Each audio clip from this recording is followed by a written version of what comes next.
Welcome to the Respect Podcast. I'm your host, Mike Domitrz from MikeSpeaks.com, where we help organizations of all sizes, educational institutions, and the U.S. military create a culture of respect. And respect is exactly what we discuss on this show, so let's get started. This week, I get to introduce to you a friend, a really cool individual. Beth had a big dream to work at NASA one day, so she did it. Not as a scientist, engineer, or astrophysicist, Beth is an expert writer, communicator, and storyteller. She says she's a horrible joke teller, but she's working on it. We're going to learn all about Beth and how you get to NASA with being an expert writer and communicator and storyteller, and some really powerful stories about your experience at NASA. Beth, of course, we haven't said your last name either. Beth Mund, thank you so much for joining us. Hi, Mike. How's it going? It is going wonderful. Excited to have you on the show today. I'm going to dive right in so our guests can learn all about you. First of all, how'd you get your path to NASA? I mean, somebody hears writer, communicator. That's not what they think of when they think of NASA. No, traditionally you think scientist and, like you said, astrophysicist or absolutely engineer. And a lot of people think too that you had to have some kind of military background, which I tried. And as soon as my parents learned, because back in the day, they had, did you have an answering service phone? You know, like hit the button and it would play back the message, right? Yes, correct. You mean the little machines, the answering machines. Yep. Yes. So my parents, I was gone at school and they came home and they hit the play button and it said, "Hello, this is Sergeant so-and-so calling for Beth. Your appointment tomorrow is at 10:15. We can't wait to meet with you. Congratulations." And my parents, I did not tell them that I was trying to get into the Air Force. That was a mess. Let me tell you when I got home that day, because they were like, "What's this?" And I said, "Well, the only way to get to NASA is by joining the Air Force." And they were like, "I don't think so." So I had to find another option and another way. And my strength was always being a communicator. It was the reporter in me, the person who wanted to get the data, gather the information, and share it. Little did I know that that skill set was what was going to get me to NASA. So I just honed in on that, and through a number of odd jobs and fun experiences, both corporate and then I call it like a street job, because I think being a reporter for a newspaper is one of the weirdest, hardest, craziest jobs anyone can ever have, because you're on deadline and you have no set schedule and everything is like needed yesterday. And it was so fun and so hard. And I just crushed that as much as I could so that it kind of fueled what I was going to need to get to NASA. Now, what age were you when you set this dream? Oh my gosh, high school. Okay, because if anybody's ever met you, they know if you meet Beth one day and bring up NASA, you're going to see somebody geek out in like instantaneous. Right? Yeah, I mean, it's awesome. Your passion for it is just blatantly obvious for anyone's around you. So you take this path of being a communicator and you get to NASA in, if I'm understanding right, in the PR situation, correct? In the public relations role? Yes, they call it a public affairs officer. So it sounds very government, because it was. They actually swore me in as a civil servant. So I took an oath. I was standing next to a flag. I put my hand on something and swore to be a government civil servant. It was really cool. Yeah, now you're there and you have a incredibly challenging situation happen I believe early on, correct? It was about 2 years in, yes. Okay, so 2 years in, you have an incredibly challenging situation. Are you comfortable with me asking about this? Yeah, we're going to talk about Columbia, right? Yes, absolutely. So the Columbia explodes. Your role is what?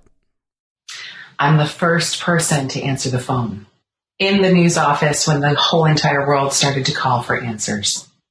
And I assume there's a protocol for what ifs. Is it this specific that if the shuttle explodes? Well, there's never a what if with NASA. Every anomaly that could ever happen has already been determined and calculated. So you and I might fathom like a what if in our lives, but let's say you build a car the engineers who built that car have already gone through every single possibility of if the tire falls off, if it stops running in the middle of the highway. So those folks have already done that, right? And the folks at NASA have done the same. And everyone who comes on board gets a book of contingency plans, whether you are the janitor, whether you are someone in an engineering division, whether you're an assembly person, and especially myself as a public affairs officer. And that binder is tailored to you and your responsibilities at NASA.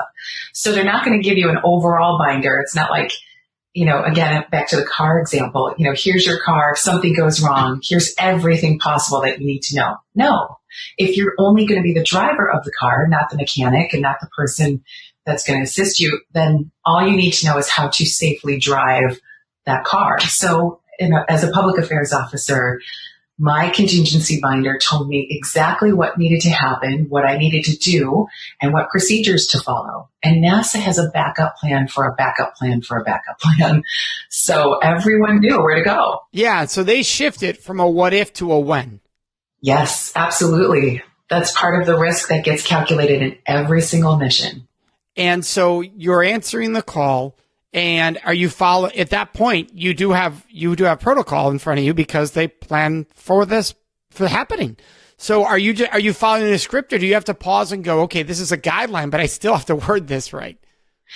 So the words they're not scripted, but the procedure is. So the procedure is to answer all phone calls. The procedure is to be the representative and the spokesperson that I was assigned to be on every other regular day. Today was that particular day in February was an anomaly day. And so I did my job just like any other day. However, the procedures were different. So you open up the binder, you work through the contingency plan that has already been established.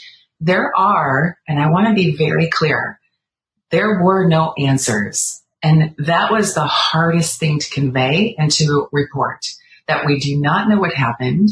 We did not have any understanding, even if the crew was alive or had survived or would be all right or had perished. We did not have that at the time, because when I walked in on that Saturday, I wasn't even on duty. A lot of people at NASA will work a mission because they just want to. And on that particular Saturday, the mission itself was officially ended, in the sense that they were scheduled to return the Columbia crew on Friday, a whole day earlier. But because of a re-entry window that needed to open the following day, they got an extra day in space. So that meant everyone kind of got an opportunity to relax, including the crew and everyone on the ground. They got to relax and enjoy the view and do some extra activities while on board. And that is a gift. That is not usually scheduled. You couldn't buy that time if you tried. You just can't. So that was already an anomaly that they had gotten an extra day. So the people who were officially assigned to support the mission were officially done on Friday. But on Saturday morning, I was watching with the whole rest of the world, NASA TV or the coverage, and I saw what everyone saw on their TV, on CNN and on all the news stations. And I didn't even think. I just went straight into work. I lived on the campus or on the center, and I got into work within 2 minutes, and I sat down and did my job. And I don't remember sleeping, eating, taking a breath for the next 2.5, 3 weeks. And I really don't remember much more for the next 2.5 months, but I did journal. And I'm really grateful I did, because looking back, there was so much going on around me I would have otherwise missed if I hadn't captured it. But that's who I am as a writer. And for order me to process and understand what was going on, I had to write.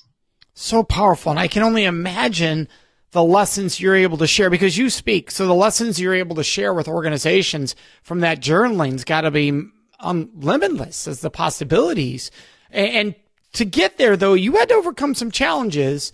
It is what's considered, space and science, the industry for so long, and I believe it could still be, I'm not sure, very male dominated. Oh, yes. And so how did you earn the respect at NASA and in these roles? Yeah, good question. The way that you earn respect is you show up and you do the work. That's it. So there were a lot. Do you know that at NASA, when we landed on the moon in 1969, the average age of the mission control support staff was 27? 27! Doesn't that blow your mind? Yeah, that's way younger than people think. And in the movies, they all look like they're all 50-year-old white men in the control room. Well, that's because they're smoking and they're just, and they're probably already pretty weathered. Even though a lot of the men who worked there back in the 60s and the 70s, there were still women there. I think everyone has now become familiar with both the book and the movie Hidden Figures. Yeah, powerful story and movie. Isn't it great? Did you love it? I did. And so women were actually everywhere. But what you're inferring to now is when I got there and how I worked there was really the same path as most, and that traditional sense of former military, that was still present, but that was more evident in the astronaut corps. There were still lots of engineers, there are still lots of physicists, and that's what you want at America's Space Agency. However, there were a million storytellers and a million other scientists who were women, and they worked just as diligently, and I feel like we had a seat at the table, but it wasn't equal yet. And there wasn't as many of us as I would have liked to see, but that was okay. I was very fortunate to have gotten there finally. It took me many applications and many of them were rejected. And I'm so grateful that the one I got, because two of the previous ones were for jobs that I would not have enjoyed. They offered me a job that was an Earth observing scientist writer, which is fantastic at the JPL, the Planetary Research Center. But I ended up working at the Human Spaceflight Center in Houston, Texas. And that's where our astronauts live, work, and train. So that was the perfect place for me, because when it came to people and the people that are going into space and making the discoveries and putting up cargo, I loved telling the people story. And there are other folks just like me who are at the other centers telling the propulsion story and the planetary story. And so I just fit right where I was supposed to be. Well, that's cool. And you love talking about women and women in science.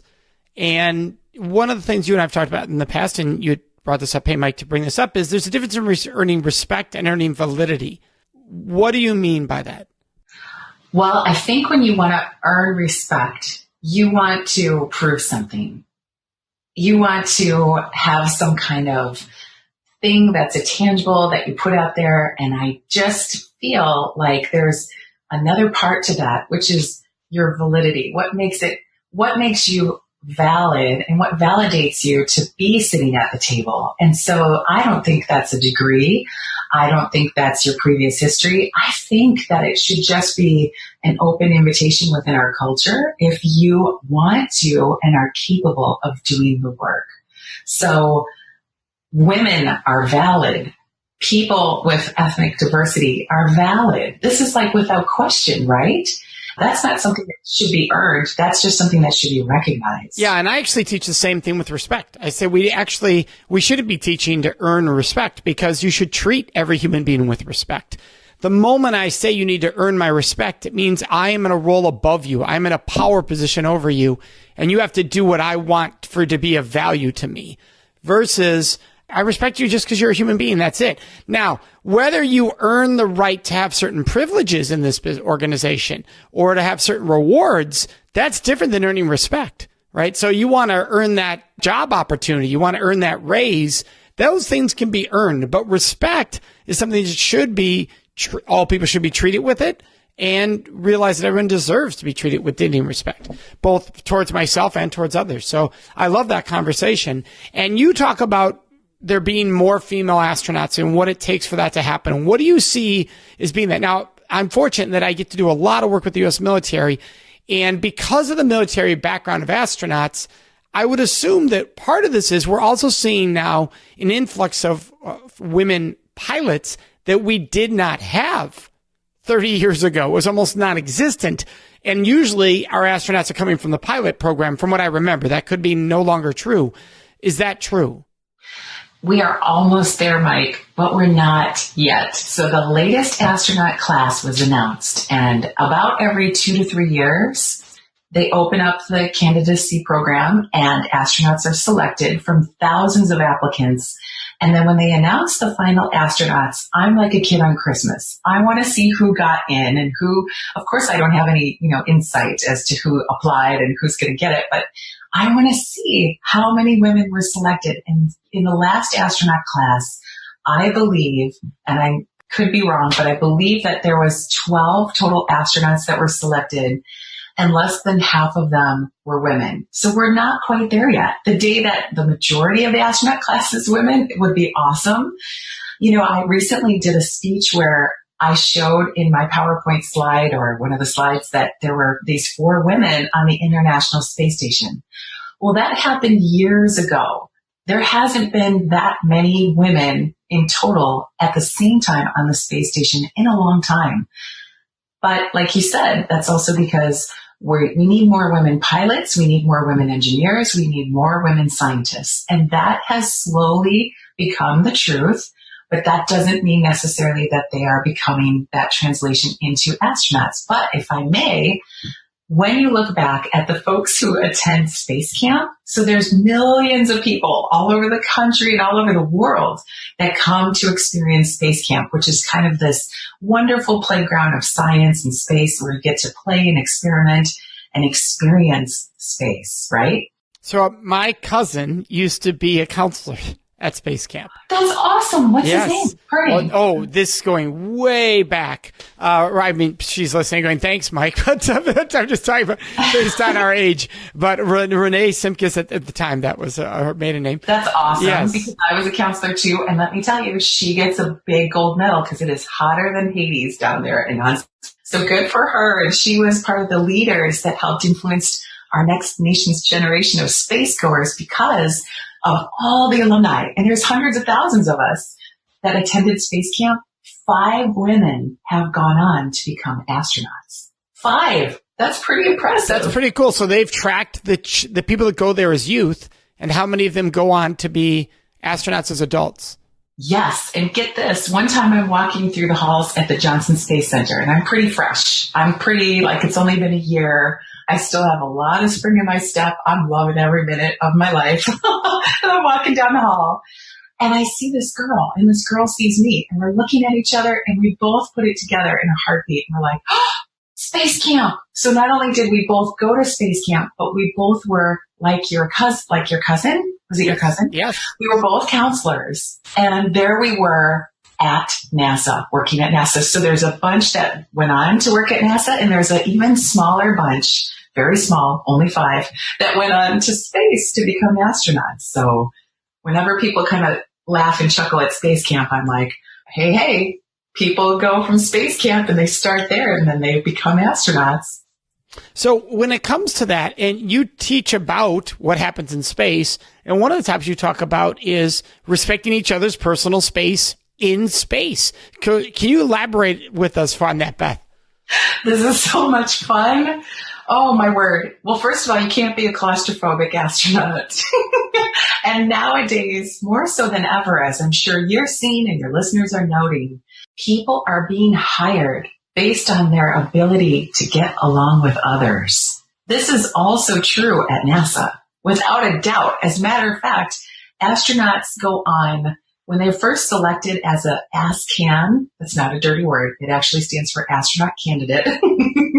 So it sounds funny though, doesn't it? When you're an ASCAN, you go on like a field trip or a safari, or you would literally go like wilderness survival training, and you are really watched and followed and looked at because they want to see not necessarily how you survive. They're going to help you survive, and your skills should be pretty on point by the time you're doing that. But how did you get along with your team? When you were fatigued, when you were hangry, were you still pleasant to be around?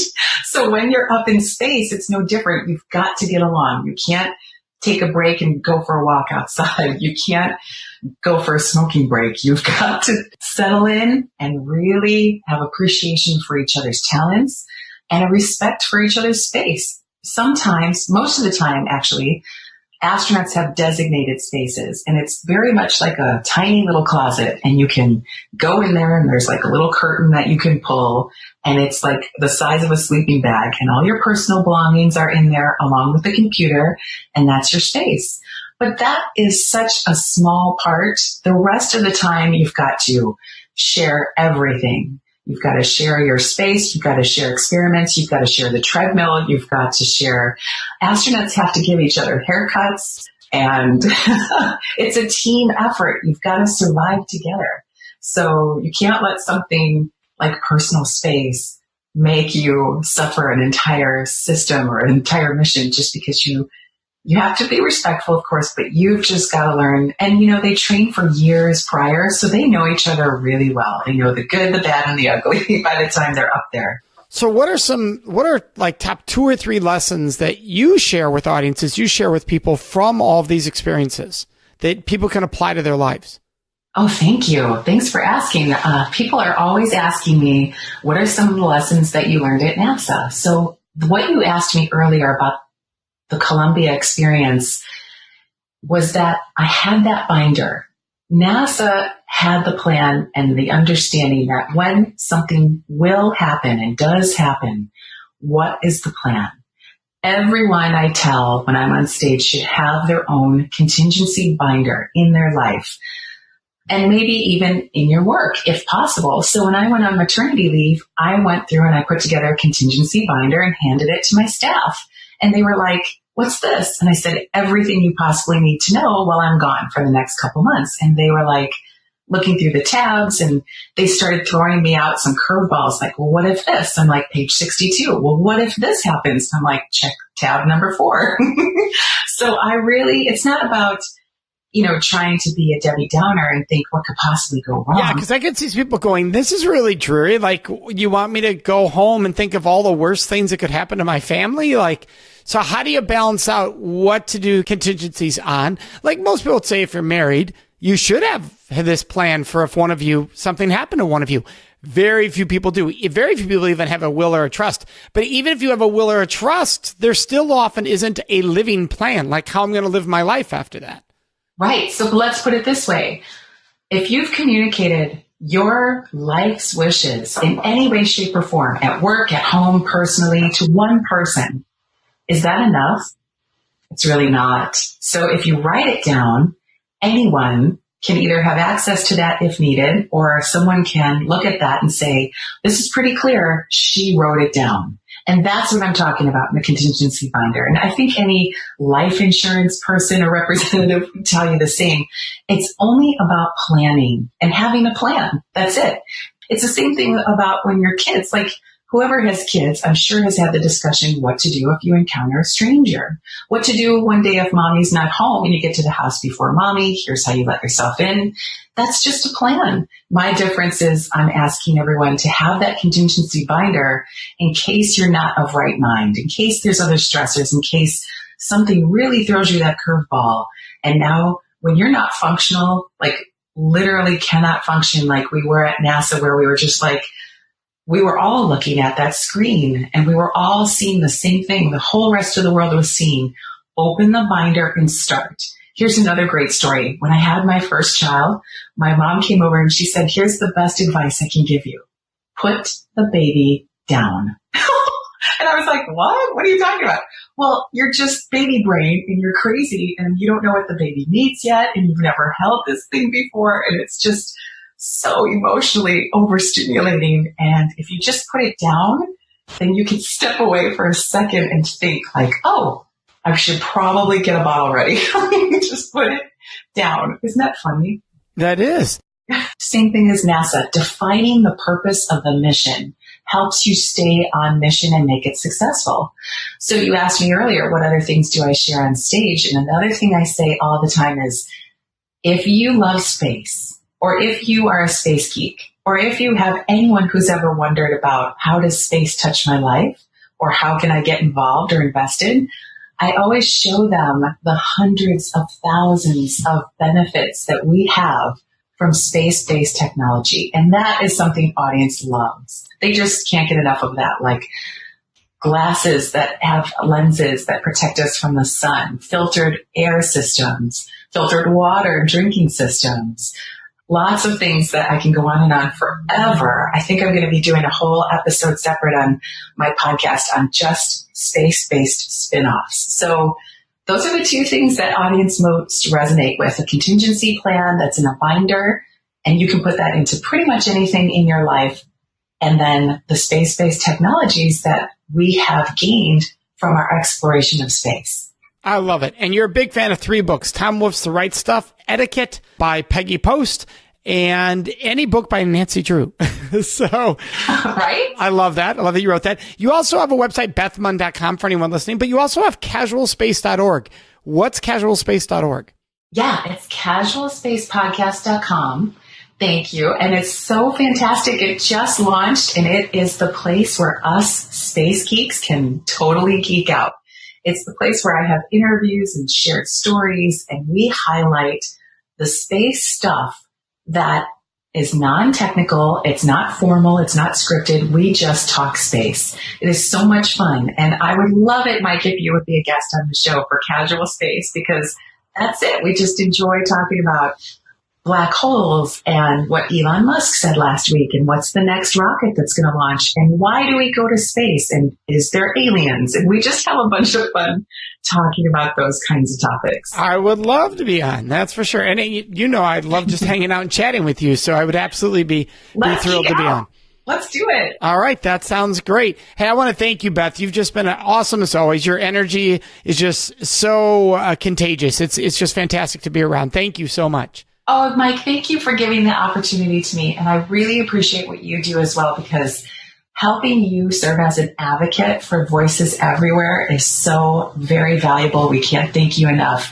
And when it comes to talking about respect, you are the leader in the industry. I love that you have conversations like this because it helps women, especially, and it helps women who are scientists and engineers, and a lot of women who want to have that validity and want to have that already present respect that everyone should not earn, but already have.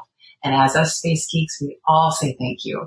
Well, thank you very much, Beth. And for all listeners, you know what's coming up next. Next up is our question of the week. Before I answer this week's question of the week, I'd love to ask you a question. Would you please subscribe to this podcast, the Respect Podcast with Mike Domitrz? By subscribing, you can make a huge impact. Now, you might be wondering, Mike, how does my subscribing to your podcast make a huge impact? Well, here's how. For every person that subscribes, it raises the rankings of the show in the search engines. So for people who care about respect like yourself, when they're doing a search for podcast, they're more likely to find the show, thus providing an awesome opportunity for us to spread more respect around this world. And all you do is hit subscribe under your podcast. Plus, the second benefit is by subscribing, you automatically get every episode right into your phone or whatever device you are listening to the podcast on. It happens automatically. So subscribing also makes your life easier.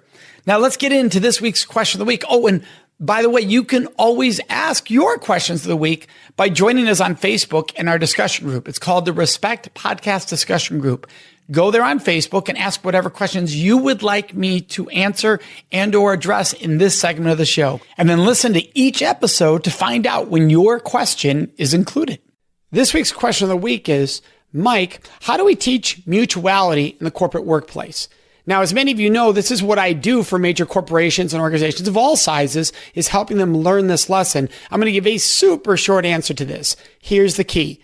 When you don't lead with mutuality, you tend to lead with dictation, which means you need to do this, you need to do that, and you over there need to do this. So then what happens is you have management always trying to hold everyone accountable to the jobs you dictated they do, which is very unhealthy because nobody has buy-in and people feel like they just have to. They're not doing it because they genuinely want to. When you have mutuality, you have everyone on the project doing something they want to contribute. They know they bring as a strength or an asset to the project. And when you have that, you have what's called buy-in. And when you have buy-in, that's when you don't have to hold people accountable because they hold themselves accountable. And that's what my friend Sam Silverstein, the person on accountability in the world, that's what he teaches, that accountability is not by management holding people accountable. It's because you have buy-in on such a level that individuals hold themselves accountable. And that's the beauty of mutuality. Everyone holds themselves accountable because they respect their roles and everyone's roles in this mission, because this was mutually agreed upon. We came together on a place we all wanted to be there together on that journey together. That's mutuality in the corporate workplace. Do you know what I would love? I would love to hear your answer to this week's question of the week. So would you please answer what your answer would have been if you were asked that question today on the show? All you do is go to our Facebook page. We have a special group where we have these discussions called the Respect Podcast Discussion Group. So the Respect Podcast Discussion Group, and share with us, what would your answer have been to this week's question of the week? And if take a moment, post us a new question for future episodes. What question would you like to hear me answer on an upcoming episode? That's all done on Facebook in our special group, which is the Respect Podcast Discussion Group. Can't wait to see you there. Thank you for joining us for this episode of the Respect Podcast, which was sponsored by the Date Safe Project at datesafeproject.org. And remember, you can always find me at mikespeaks.com.